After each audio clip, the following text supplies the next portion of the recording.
Amantes dos Pit Monsters, David Redblood. Hoje queremos trazer para vocês uma seguinte indagação. Será que cernelha define monstruosidade? Após a vinheta.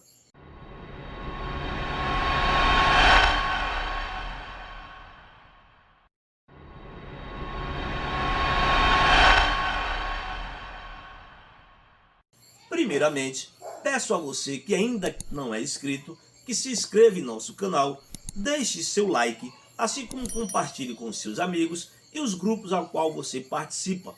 Assim você estará fortalecendo a nossa causa, ok? Sem enrolação, vamos direto ao assunto.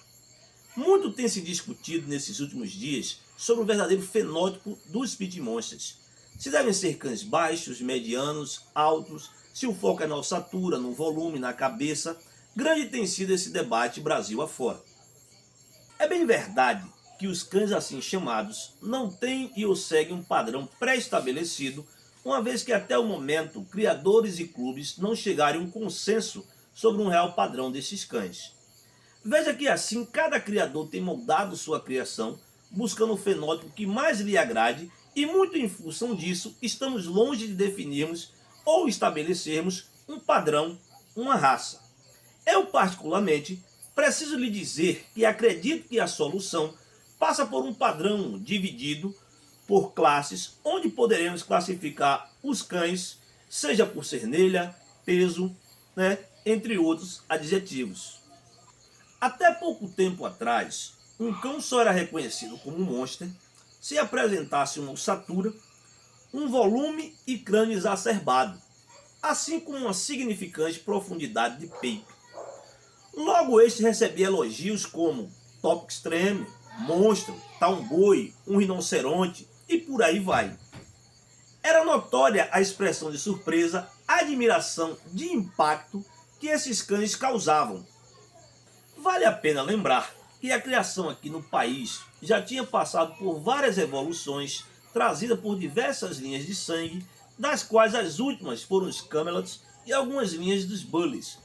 Foi quando já se observava a necessidade de oxigenação para dar continuidade à evolução de nossos cães, que desembarcaram no Brasil cães mais conhecidos como Red Lions, oriundos do canil Viet Shark dos Estados Unidos, e rapidamente esses cães fixaram suas características, das quais destacamos como positivas a grande ossatura exacerbada e o volume e a profundidade de peito. Enquanto esse fenótipo crescia assustadoramente Brasil afora, e ele realmente dominava o nosso território, isso fica bem claro na época, com a maioria dos criadores cultivando o fenótipo. Paralelamente, outra parte dos criadores resistiam com a base dos Camelots unida aos Pit Games, que produziam cães de cernelha mediana a alta, e deles destaco a característica de um game muito alto. Esses criadores buscaram um dos cães Red Lions, que lhe proporcionou um pouco dessa ossatura, amplitude de peito e volume. Verdade que não tão exacerbada, mas conseguindo manter a cernelha mediana a alta. Logo ali, era retomada ao caminho por uma igualdade desta linha com os Red Lions. Se eu pudesse definir um marco que proporcionou esse equilíbrio e ou igualdade entre os dois fenótipos que aqui citamos, com certeza eu afirmo que a maior motivação foi o surgimento das pistas para os Pit Monsters. Foi com o surgimento delas que o espírito de competitividade humana através dos cães renasce entre os criadores, como no tempo dos cães de game. Dentro desses cenários das pistas, devo lembrar a vocês que agora os cães de cernelha mediana a alta se sobressaem aos de cernelha baixa, e isso é devido à dinâmica não tão digna de um atleta, muito bem em função das patas serem curtas e o corpo alongados nesses cães mais baixos. Agora que você entendeu como surgiu e como esses dois fenótipos voltaram a disputar em certa igualdade o gosto dos criadores e amantes em geral dos monstros, e o porquê que os cães de cernelha mediana a alta se sobressaem nas pistas, fica um pouco mais fácil você entender que a partir daí, algumas associações juntas a uma parte dos criadores têm exercido uma forte e implacável influência para que hoje e ao longo do tempo o termo monster seja totalmente desassociado das características como ossatura, volume e profundidade de peito. Características essas que os cães de cernelhas altas andam mais distantes que os de baixa, e sendo assim, muito têm confundido e outros usados de má fé quando pré-estabelecem altas cernelhas como sinônimos de monstruosidade. Tenho dito que os cães devem criar a tendência e não a tendência a criar os cães. Entendo que um cão pode ser monster dentro de qualquer medida de cernelha, uma vez que a monstruosidade se acha pela proporcionalidade apresentada em seu fenótipo, o tão buscado conjunto da obra.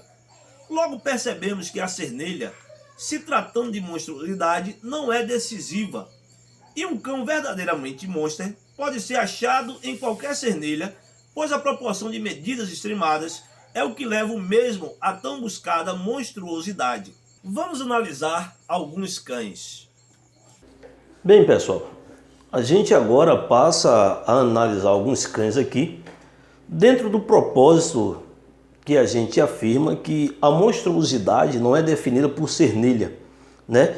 E que a monstruosidade ela é achada, claro, onde você acha o monstro, ou seja, não tem essa de procurar, né? Você pode achar monstruosidade em cães de cernelha baixas, medianas a altas, tá?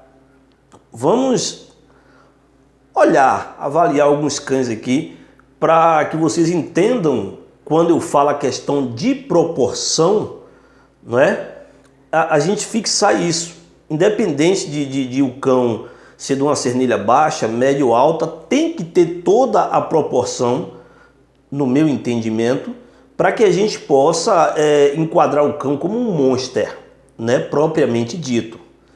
Vamos lá, a gente vê agora aí, né, os cães de base do Viet Shark, ou seja, os conhecidos como Red Lion, né, vejam a proporção, são cães de cernilha medianas a baixa, né, veja a questão da estrutura, né, crânio, volume, né, peitoral, ossatura principalmente, tá, gente?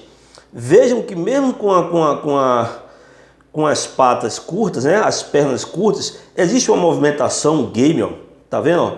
O cão corre, né, tranquilamente. Claro que se a gente for comparar, né, um cão com uma cernilha mais alta é complicado. Olha essa ossatura, gente. Olha o crânio desse outro cão. Olha essa ossatura em relação à perna do rapaz aí, o braço. Olha para aí. Não é, gente? Claro que na mobilidade eles ficam devendo para os cães de cernilha de mediana a alta, né? É claro. Né? Esse volume todo, essa monstruosidade, claro que vai cobrar algum preço, mas entenda uma proporção. Olha agora os cães de cernilha mais altos. Ah, David, não é monster? É monster, né? Mas vejam que eles não têm a proporção como os baixos. Olha a questão da ossatura deles, né? Questão de volume, de crânio. O que é que eu entendo? Eles, por terem cernilhas mais altas, para eles terem uma proporção como aqueles pequenos, teria que ter muito, mas muito osso, volume e crânio, né? Nenhum cão é dispensável, independente de cernilha ser baixa, mediana, alta. Eu acredito, tenho certeza que um completa o outro, tá? Um precisa do outro, né? É um quebra-cabeça ali onde um vai completando o outro, e eu gosto de fazer meus cruzamentos dessa maneira, né? Com cadelas assim de cernilhas altas, jogo nos baixinhos, né? Com a monstruosidade de ossatura, e também o contrário, né? Mas observem o que eu digo para vocês na questão de proporção. Ah, David, o cão de cernilha alta não é monster? Pessoal, tudo bem, está inserido como monster, mas perceba a proporção deles em relação aos baixinhos, né?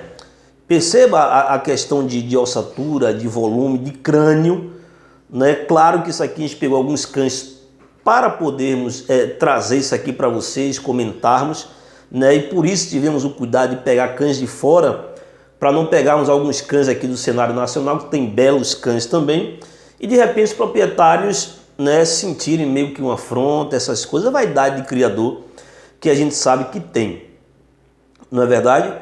Então, pessoal, só para que vocês entendam o meu ponto de vista, tá? Esse é o meu ponto de vista. Mais uma vez eu falo, gostaria muito de saber o seu. Deixa nos comentários. Mas para mim, monstruosidade não é definida por cernelha, tá? Percebam que eu falo do conjunto, da proporção em si, não é? Hoje, infelizmente, muitas pessoas por aí postam cães de 60, 65, 67, 70 de cernelha e diz monstro, não é? Você olha, não tem uma ossatura exacerbada, não tem aquele volume exacerbado, né? Às vezes tem um crânio, mas para mim monstruosidade, gente, tem que ter um conjunto, tá certo? Por isto que defendo que para a coisa acontecer, precisamos definir, né, a raça monster, dividir em categorias, né, que a gente enquadre as cernelhas e questão de peso. Logo, esses monstros de cernelha baixa, mediana, poderão ir às pistas e competir com cães do nível deles, né? Os medianos a altos com cães do nível deles. E aí você tem uma igualdade, tá? Você tem uma igualdade. Porque se a gente leva um monster desse mais baixo com alto, aí as pessoas dizem, ah, mas a movimentação. Realmente, um cão mais alto tem uma movimentação melhor, não é? Mas aí você também não olha as outras características. A ossatura do mais baixo, o volume, crânio, né? As pessoas têm a tendência de querer tirar o baixinho, o fenótipo, o Red Lion, né? E pegam logo em movimentação, isso, aquilo, outro, prumo. Gente, a prumo é questão de seleção. É uma predisposição genética em muitos casos, mas eu lhe digo que é uma questão de seleção. Os criadores que procuraram fazer esse trabalho têm atingido, né, ótimos resultados. Hoje essa cobrança é maior, você vê todo mundo se preocupando com isso. A gente está vendo aí vários cães dentro desse fenótipo já com os aprumos 100%, tá certo? Então é a questão de querer, de buscar, de se trabalhar, ok? Como podemos ver, a cernelha não define um monster. O mais é pura paparologia, concordam? Sendo assim, minha opinião é que em qualquer cernelha se encontra um monster. Monster é um conjunto de proporcionalidade e não algum cão preso à cernelha, ok? Queria muito saber a sua opinião. Por favor, se gostaram do conteúdo aqui apresentado, deixe seu like, se inscrevam em nosso canal, ativando as notificações. Assim vocês fortalecem essa causa que é nossa e nos motiva a trazer o dia a dia do mundo monster, ok? Obrigado, até a próxima, abraços.